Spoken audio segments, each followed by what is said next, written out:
Hey, Heather. Hey, good morning. How are you today? Doing great. It has been such a busy month. Well, I'm so glad you're here, Heather. I'm really excited this worked out. I've been super inspired by your art and your comments and foundations. And you said that you're also in Pillars with God Yep. Loves Art. So that's exciting. Yeah. So for everyone out there listening, that's how Heather and I connected was Foundations of Ministry by Jesse Nilo with God Loves Art. Really good course. And then we both signed up for the second round, which is Pillars. So good stuff there. But Heather's got some really cool art things going on. So for those listening who have not met you, can you introduce yourself? Say a little bit what you do, like where you're from, do you have kids or dogs, or some of the art adventures that you're in the middle of would I think be really encouraging for people to hear. Okay. I'm Heather Stearns. I'm a teaching artist in southeastern Washington. Right now, I'm currently living in the Walla Walla area, so right in the foothills of the Blue Mountains. I've been living in southeastern Washington for, probably close to 20 years now. Grew up in Idaho. My grandmother was an artist. I learned a lot of stuff from her, had a lot of pressure from my family to do other things instead. So I spent a lot of years doing other things. And then in around 2017, I kind of felt like the Lord was really wanting to move me back into art. And I wasn't a fully professed Christian. I'd been going to church, but I was still like, living the worldly lifestyle, one foot in one pool and one foot in the other, a line straddler there. And I would get into it a little bit and I'd start and then kind of back off and do something else for a little bit. And, kind of back and forth, back and forth, back and forth. And then in 2019, in January, took the plunge and got baptized. And almost within the month, the Lord basically gave me back my art. And all of a sudden I was creating at this level that I hadn't been since I was like a little kid. And of course, around that time, as is typical when you become a Christian, you experience a lot of warfare and stuff. And so like it was kind of chaos there for a while. Now I'm settled, I'm making art all the time. The Lord led me to Jesse Nilo's art school. And that's an interesting story I'd love to share a little bit later. I enrolled in the art ministry class, started taking art ministry and loved it and just really experienced this amazing renaissance in terms of my ability to focus and have clarity and really tap into that creative inspiration. As far as what I do, I'm still kind of in that phase where I'm just kind of exploring where I really want to go. My primary influence and inspiration is nature. So I started out doing a lot of nature journaling. You use like principles of scientific observation, which actually really works well for artistic observation as well. You just spend time in nature and you observe the world around you, and then you record it in your journal. And you can use words, diagrams, maps, all kinds of things. And that was really kind of where I started ever since I was a little kid. I mean, I remember my favorite part of the whole like Indiana Jones movies was when Dr. Jones pulled out the little journal with and flipped it open and had like all the diagrams and the maps. And I mean, like, I love that stuff. And so that was my primary inspiration, it's like, well, I want to, I love the idea of having this book of information and memories and all kinds of stuff.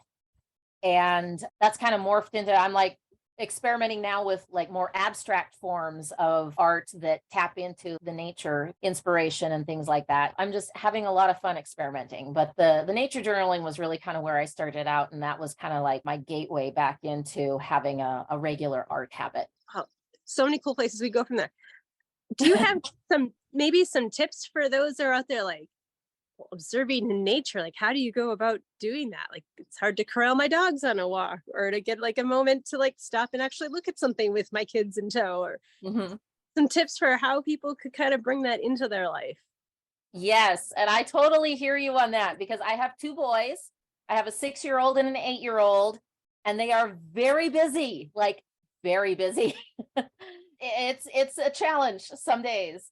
What I started doing was, because I remember the influence that my grandmother had on me when I was a kid, she would like, I tagged along with her to her art shows, and craft fairs, and she was like, okay, well, I'm watching you for the weekend while your mom works. So here's the bag of little hooks. You set up and hang all the pictures on the display easels while I'm doing that, so it was like I just got a lot of hands-on experience, and that was really valuable to me, and especially where I am now in my life, it's like, I know a lot of stuff about, setting up an art display and framing and all kinds of things because my grandmother included me. And so when I started getting into doing art myself, that really became an issue right off the bat, as it's like, you're trying to do something and the kids are like being kids, and it's a little bit of a challenge. And so when I sat down to think, is like, how am I going to juggle being a mom and being an artist? It really became important to me to want to include them in the process. So what I actually did, and initially I just was like, okay, let's go have an adventure. I would use that term, an adventure. And part of that's because they're boys and they like to explore. And part of that's just, because that's how I am. And they'd always be like, yeah, let's go for an adventure. And so then we would get in the car or, grab our stuff, and we would basically just go for a hike. And I would take my phone and take pictures. And because little kids, they don't have a lot of stamina, they're like, oh, I'm hungry, I want to stop, my legs are tired, they would want to take a break. And so I'd say, okay, let's find a shady spot and you guys can take a break. And they'd sit down and I would pull out the journal and start sketching. After they got a little bit older, and this is something that's really kind of came into play in the last couple years, because my kids, like I said, I got a 6-year-old and an 8-year-old, so they're still pretty young. But in the last couple years, I put together small art kits for them. So I basically went to Hobby Lobby and I found actually, I've got one here. I put my son's name on it. And this is just a little canvas bag. It was really cheap. And then in it, they get a sketch pad that will fit inside, because you see, like, it's small enough to fit inside. And then I have watercolor pencils and a couple water brushes and like a small pencil sharpener. And for a while I included some crayons in there, but they weren't really thrilled with the crayons, so the crayons disappeared after a while. And it all sits inside the bag. It zips shut. It's easy for them to hang on to. And since a lot of things happen with kids, sometimes they'll get to bickering about, oh, that's mine, oh, you took mine. I made sure that like all the stuff in all the bags was all the same to kind of cut down on that. And then I like put their name on the bags of like, okay, this stuff is yours, really cuts down on a lot of the bickering. And so now what we do when I, say, hey, let's go on an art adventure, or, let's go for a hike and take our stuff, they'll grab their bags and then we all go.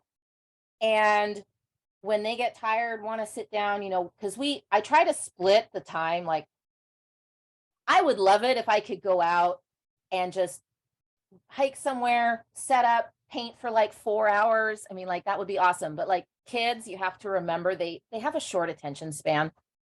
And so I try to split it like 50-50, that we get as much art practice as we do, running around and hiking and climbing and stuff. And that's kind of a nice balance. It actually works pretty good for me and my crew. And so then, whenever we stop, they'll sit down, they'll pull out their art stuff, then we'll all do art together. For a while, like, it was really hard for me to be able to be kind of relaxed about things, because it's like when I get into doing art, like, I really want to focus on it. And it was really hard for me to back away from that. And but now, like, we have a nice sort of balance. And so when my kids are like, oh, we're done, and they start getting really restless, I quickly get my stuff to a good stopping spot, and then we pack up and we move on, and because I take a lot of pictures on my phone, I can always come back to what I was working on later.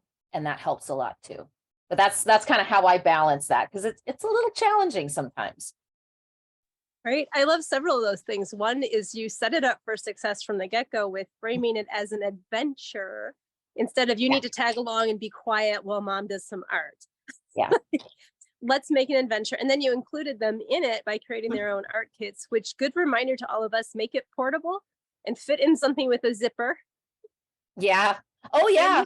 and you can change it. Like you said, you started with crayons. They like the crayons. So we pull them out and we put something new in to try. And the whole thing's an experiment, teaching them to experiment, teaching them to start sitting and observing at the attention span that works for them. They're joining you. Yes. You're accommodating their attention span, their need to get ants out of the pants, so to speak, get some energy out sometimes. Yeah. And to explore the world around them in all of the ways, how we move in it, how we look at it, where we sit in it. And when we, paying attention to ourselves of when is it time to get up and move a little bit. And then increasing your flexibility as well of it doesn't have to be all or nothing. I don't have to go out and be a plein air artist and do it all in, one setting, and I have to do it all outside. Nope, I can take pictures, and when it's time to move, we just kind of quickly get to a decent stopping point. Yeah. Because we can come back and use our pictures as reference. And there's the benefit of just being outside. There's the benefit of making art outside. Yes. Have you noticed, because of all these different variables, that changes how you make art, or the speed at which you make art, or like what you put on your paper first? I would say that it does a little bit. I've learned how to sketch things really quickly. I don't have a lot of time to sit and ponder how I'm going to do something. Like I find that I tend to pick something fairly quickly. And then when I look at it, I aim for, like the big things of interest, the things that immediately jump out to me. And then like I learn how to sketch those out really quick. I work a lot with pencil or fountain pen in my journals. And then I will oftentimes like add color later. I carry a small watercolor kit with me, and I'll do that later after the fact. So like this weekend, my husband took our youngest with him. He got invited to a party or something. So they took off for some one-on-one time there. And so me and my older son went on a hike. It was kind of funny, he had his sketch kit. I had my actual plein air painting box and everything, and was doing like the acrylic, stuff. And so a little bit different for me. And he sits down, he gets settled. Here's a picture of him sitting outside. He's got his sketch stuff in his lap and he's working. And he sits down, he looks at me, and he says, "Mom, I'm going to be done before you." Because he sat there, he was watching me, I'm setting up my tripod and I'm hooking the box on top and everything. And he's just like, "I'm going to be done before you," like it's all about the competition.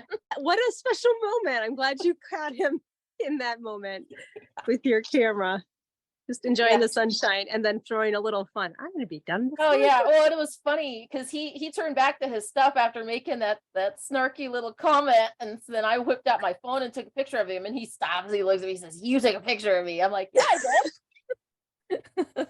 So we try to make it fun. I'm a teaching artist. I'm also an educator, and I'm working on my master's degree for humanities and being able to teach art in a more structured setting. And the big thing for me is wanting to make this accessible, because the arts are they're so important, and they help so much with so many things in our lives, whether it's emotional processing or self-expression, or helping us tap into like what our identity is. And I mean, there's so many benefits, and a lot of kids are just not getting the access that I feel like they really need. And a lot of the reasons that they're not getting the access is because a lot of times it's viewed as something that's a little bit more inaccessible. Too much time to set up. Oh, it's so messy. It's so, it's so this, it's so that, oh, I don't like to clean up, I don't like to get involved with this. And I mean, I understand all that. So like for me, because I'm the same way. I'll be honest, when my kids come home from school and the art stuff gets spread out all over my kitchen floor to the point where like I can't even walk through it, like it's overwhelming. I mean, I'm not going to lie, that's overwhelming. And so I get that. I felt like if we could solve the issues of accessibility, like the benefits would far outweigh. That's kind of what led me to develop the portable art kit. So it's a lot easier to just kind of get involved. Yeah. I even love how you eliminated part of that obstacle in our supply list for today. You say a journal and a pen or a pencil. Mm-hmm. Like, yeah, that's not a lot to carry around. Yeah, mine is just a leather cover. And then like it's got the book in it, and then it's got little pen loops where I can just stash my pens. And then it's like, it just folds up into a nice little thing, and Look it at that. fits in my backpack. In the fall, when I'm wearing, bigger coats, like it'll stash in a pocket. It's so easy and quick to hang on to, and I don't have to have, like all the stuff.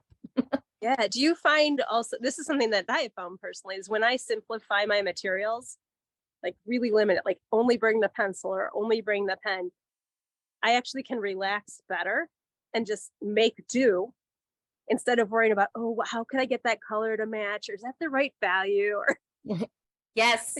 Yes. I function so much better, and I feel like I tap into my creativity more when my palette is really limited.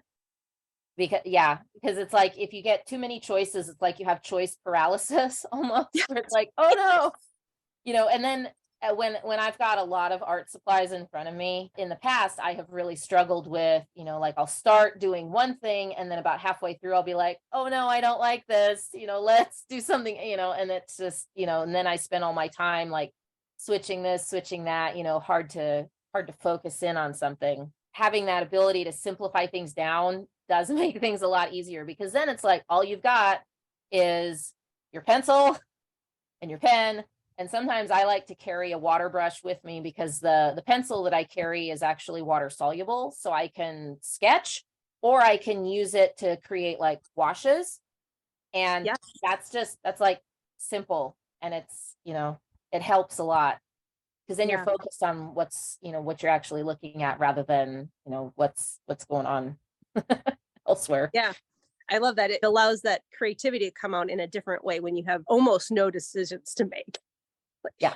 we're going to make this work. And would you say that's one of the benefits of making art this way? And even just of making art, of learning to just deal with what you have in front of you, like to observe the tree or the flower in front of you and use the material you have, whatever it is, to somehow get it on the paper.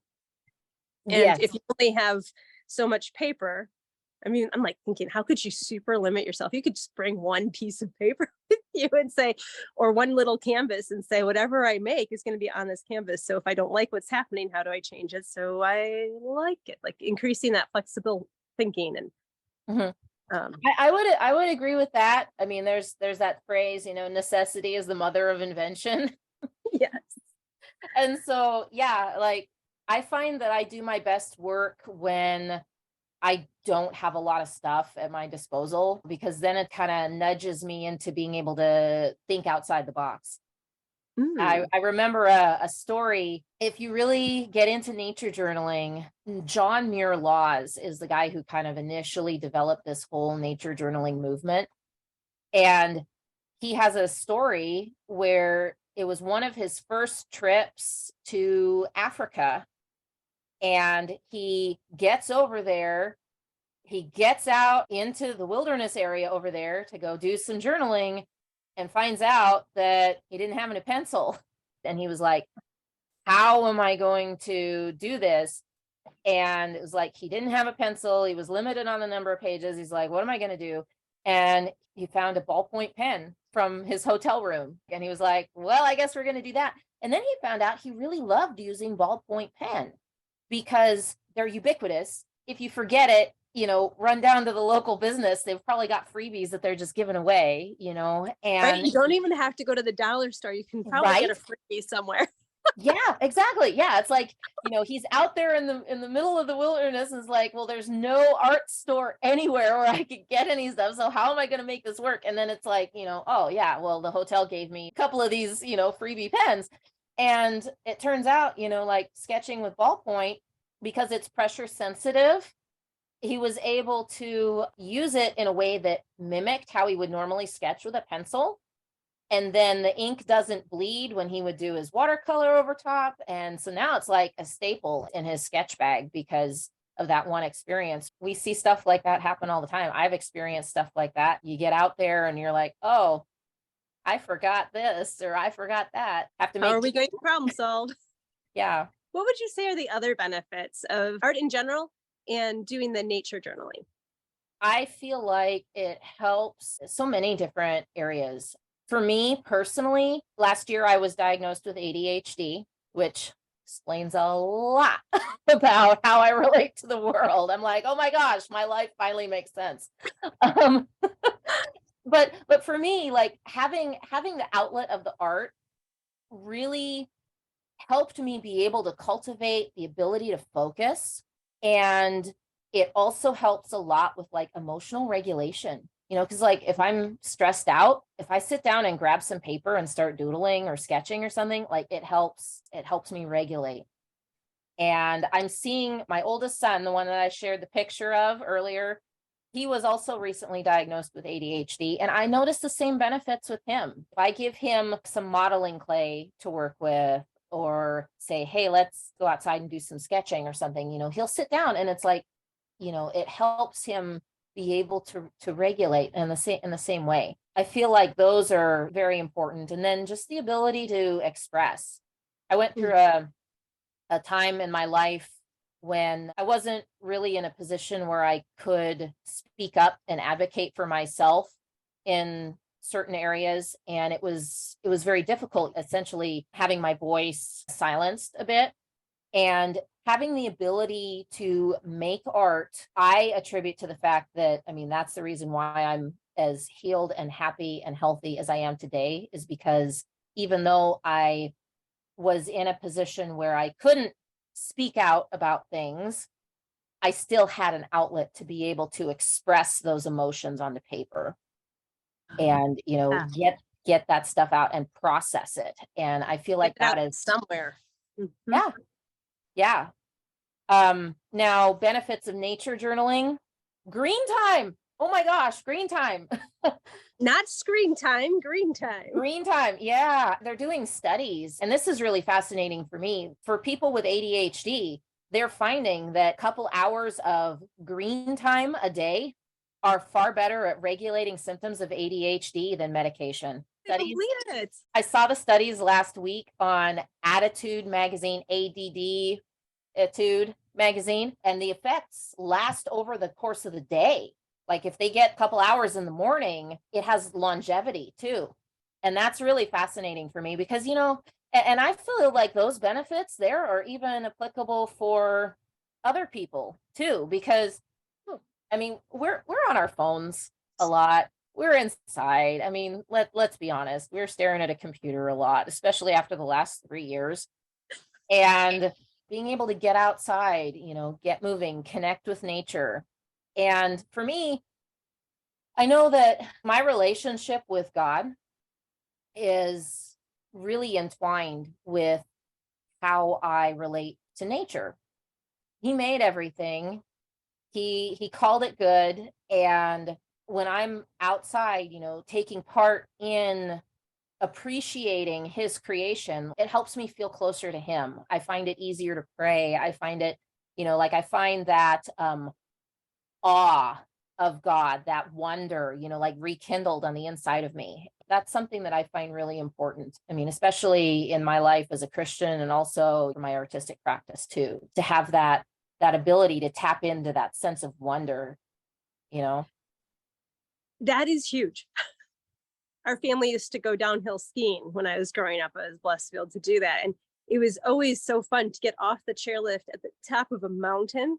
And we just had to pause and look because it's such a different perspective. And yeah, that all washes over you. And it's like looking up at the night sky when you can see the Yeah. stars and it's clear, and how tiny, insignificant you can feel, but it almost makes me feel like calmer and safer to know like Mhm. it's big out there. And the colors look different outside than on a screen. Yeah. Well, Yeah. and then it's like, and even the details too, I mean, scripture talks about how he can count the hairs on our head and he knows if we lose one, and the fact that, like there's a scripture where he talks about, like he delights in every aspect of our lives.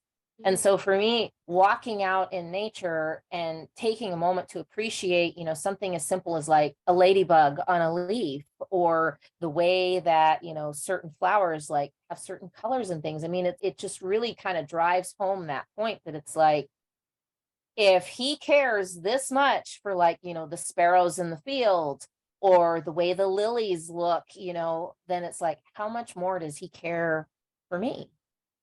Yeah. looking at the details of those tiny little bugs and leaves and petals. And you're like, if he puts this much energy into getting this finely tuned, Yeah. this thing that lasts for maybe a couple days. Yeah. New perspectives. Yeah. The scale of time too is fascinating because last month we hiked, there's a place about an hour away from here called Twin Sisters Rock. Okay. And it's an interesting place. It's got like some Native American legends attached to it and things like that. It's right down where the highway comes up to where the Columbia goes down river. And you hike up this hill and you come up into this kind of plateauish area, and off to the side are these two giant basalt pillars. And they're huge. They're absolutely huge. Two pillars on top of this mountain. They're called, the Twin Sisters. And you can hike all the way up on top of those pillars. And there's the central column, and then there's like a ledge around there, and so you can hike up onto the ledge, and it overlooks the Columbia on the one side, and then it looks back across the plateau on the other. And me and my kids are standing up there, and my kids are like, well, how old is this? And just thinking about the fact that it's like those rock pillars probably, they survived the flood of Noah, most likely, and it's like the fact they that are old. Yes. And it's like, and to stand up there and realize that at one point, like they were completely covered in land, like dirt under there. And then the flood would have washed away the dirt, and they were the ones that remained. It's like you stand up there and you're just like it totally, my kids were like, oh my gosh, thinking about how much water that would have been to move that much dirt away from them. And then the fact that those rocks still stood there, like it just, it's amazing.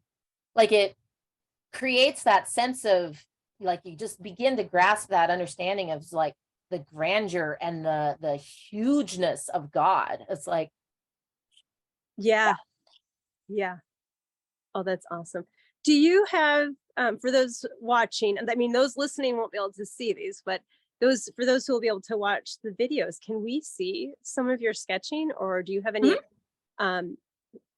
ideas, some pointers for us who'd like to grab a pen or a pencil and go outside in nature and start observing?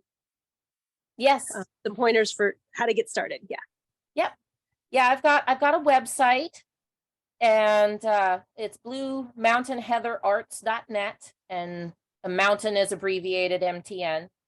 And actually, at the end of next month, I'm doing an online workshop called Getting Started Sketch Outside. And I'm gearing it more towards people with kids, whether you're grandparents looking after your grandkids, or whether you're parents who just, want to start an art habit, whether you're an artist, whether you're a rank beginner. And I'm going to go through what it takes, the things you sort of need to pack, how to kind of get started building this habit where you're getting outside. And I'm going to talk about art supplies, how to pack, trail safety, things like a lot of stuff, and then how to engage your kids with it too, and build that habit as well.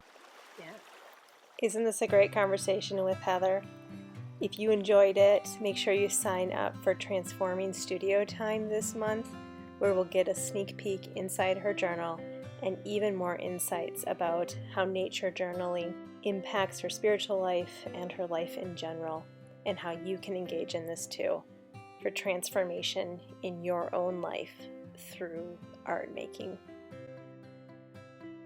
Well, thank you for your time. Thanks for sharing all you did. And we'll get the links in the write-up that I provide with the video. So I might be emailing you for a few of those links, like to your course and maybe a couple of your favorite. I know don't use the art supplies as an obstacle, but maybe if you'd be willing to share just a couple links of your ultimate favorite things that for the art kit or something that would be fun to share with people. Yeah, by all means. Great. Well, thanks. Well, have a good day. Thank you. Yeah, it was a pleastle. We'll see you again. See ya.